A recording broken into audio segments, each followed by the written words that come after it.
അപ്പം നിബിൻ ചെറുതായിട്ടൊരു പണി കിട്ടി. നിബിൻ്റെ എയർപോഡ്സ് പ്രോ പുതിയ എയർപോഡ്സ് നോയ്സ് ക്യാൻസലേഷൻ ഓൺ ആണെങ്കിലും നോയ്സ് എല്ലാം കേൾക്കുന്നു. അങ്ങനെ നമ്മൾ അതും കൊണ്ട് ആപ്പിളിൻ്റെ സർവീസ് സെൻറ്ററിൽ വന്നതാണ്.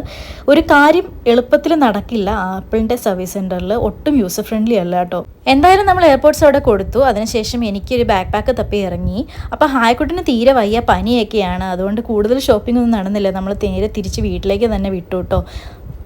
പക്ഷേ നെക്സ്റ്റ് ഡേ നമ്മൾ ഹായ്ക്കുട്ടിനെയും കൊണ്ട് വേറൊരു സ്ഥലത്ത് പോവുകയാണ്. ഒരു സർപ്രൈസ് ഉണ്ട്. വേറൊന്നുമല്ല, നിബിൻ്റെ പപ്പയും മമ്മിയും നാട്ടിൽ നിന്ന് വന്നിട്ടുണ്ട് കുഞ്ഞിയുടെ വീട്ടിലേക്ക്. അപ്പോൾ അവരെ കാണാൻ വേണ്ടിയിട്ടാണ് നമ്മൾ പോകുന്നത്. പോകുന്ന വഴിക്ക് ഹായ്ക്കുട്ടൻ നല്ല ഉറക്കമായിരുന്നു. പക്ഷേ അവിടെ എത്തിയപ്പോൾ കറക്റ്റായിട്ട് ആൾ എഴുന്നേറ്റ് വന്നു.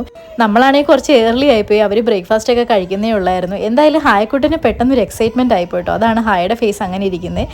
പിന്നെ നമ്മൾ നാട്ടിൽ നിന്ന് വന്നു കഴിഞ്ഞാൽ ഫസ്റ്റ് ചടങ്ങെന്ന് പറയുന്നത് പെട്ടി പൊട്ടിക്കലാണല്ലോ. അതാണ് ഇപ്പോൾ ഇവിടെ നടന്നുകൊണ്ടിരിക്കുന്നത്. എന്തായാലും കുഞ്ഞാൻറ്റി ഹായ്ക്കുട്ടന് വേണ്ടിയിട്ട് സ്പെഷ്യൽ ഡെസേർട്ടൊക്കെ ഉണ്ടാക്കി വെച്ചിട്ടുണ്ടായിരുന്നു.